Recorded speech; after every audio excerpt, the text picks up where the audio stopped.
Let's bring in now the Transportation Secretary, Pete Buttigieg. Secretary, thank you so much. Appreciate you joining us.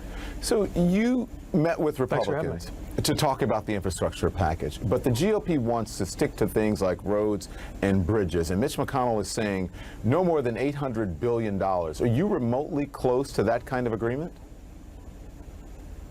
Well, I think we had a good conversation. It was productive. Obviously, we're starting from different places, but that's how a negotiation works. What I will say is that everyone in that room cares about infrastructure, cares about this country, and what we need to do, as the president said, is make sure that America is competitive going forward. We can't be coasting off of infrastructure decisions and investments that were made 50 years ago, 100 years ago, and expect to remain the leading economy in the world. So there's a lot of motivation to get this done. There's a lot of impatience. You also saw that reflected in the president pointing out that, we've been here before in terms of big expectations about infrastructure. This time we really have to deliver. And I think everyone, no matter what party they're from or what part of the country they're from, one thing I've noticed is that everybody in Congress is from somewhere. They're going home to constituents who are impatient for action, and I think that creates a lot of propulsion for these negotiations that are going on in the days and weeks ahead. So you're saying there's a chance? That's right. Yeah. I mean, look, we know that there's a big difference in perspective. We get that.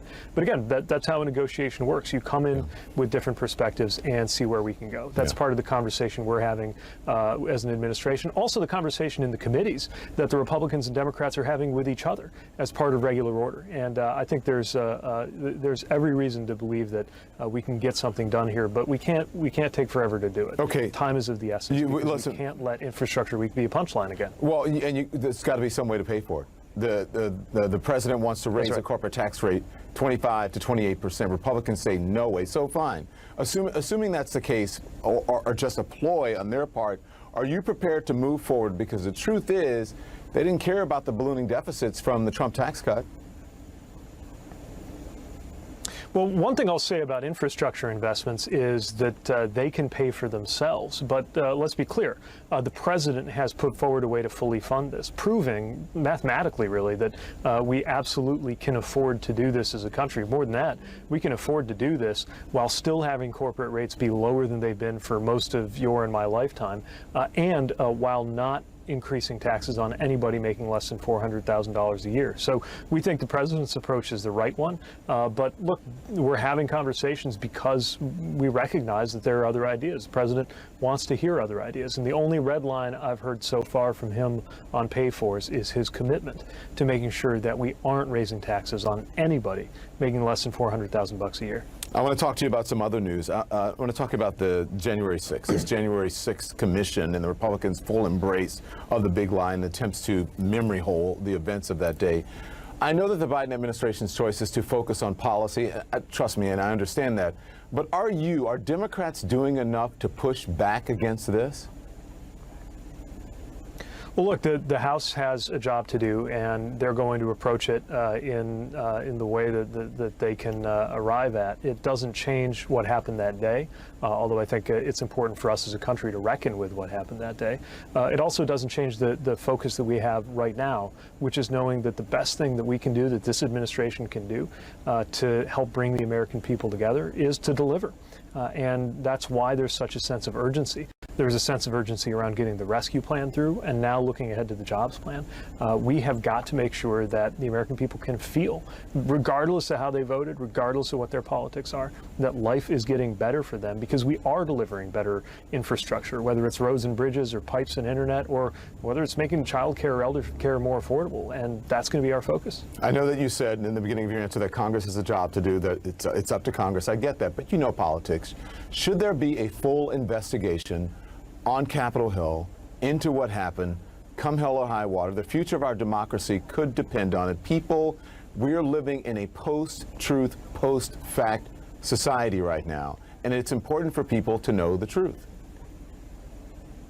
I think getting the facts is important, and dealing and wrestling with the implications of those facts is important. How it will be done, whether Congress is prepared to do it, will be up to Congress. But one way or the other, our country has to move forward in a way that recognizes that facts do in fact matter, the truth does in fact matter, and people's lived experiences that are undeniable are at the heart of what we're trying to do at a policy level, definitely in my department and really across this administration. Listen, you've been in politics for a while, and I've been doing this for a long time, but I've never seen anything, a divide like this. These people are the same people, Secretary, that you need to negotiate with on these deals, and they are totally out of touch with reality. What happens if you negotiate with Republicans in good faith and you can't reach a deal? Will you do it without them, and how will you get Senator Manchin or others who are insisting on bipartisanship? How do you get them on board? Well, I think that rightly, there are a lot of members in our party who expect us to do absolutely everything we can to get a good bipartisan deal. At the end of the day, the president's been clear, and this is the only other red line I've heard from him in this process, that doing nothing is not an option.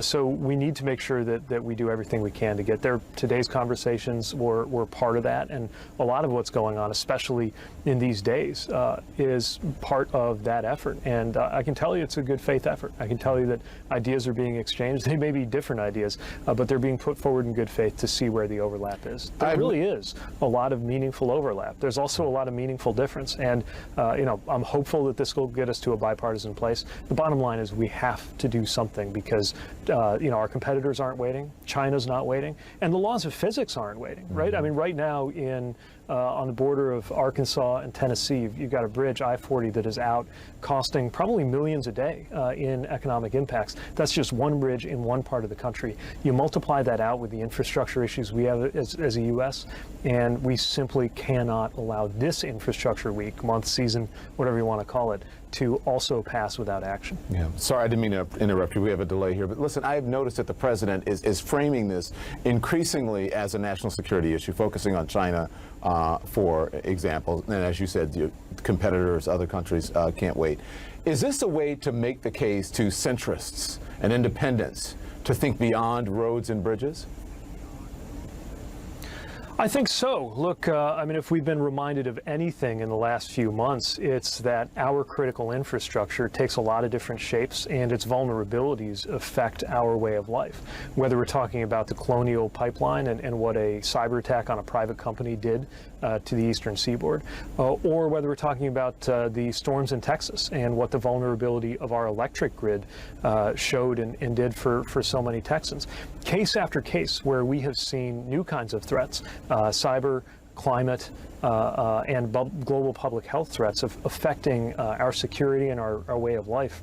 I think it's demonstrating why we need to think big. And by the way, in a way, this is actually traditional. For example, nothing's more traditional today than roads and bridges, right? The interstate highway system. But part of why Eisenhower believed it was important to have an interstate highway system was he recognized that establishing that would make America more secure, that a better connected country is a safer and more secure country. The same is true now of the internet, just as it was then of the interstate highway system. Secretary Buttigieg, thank you for your time. Thanks for having me on.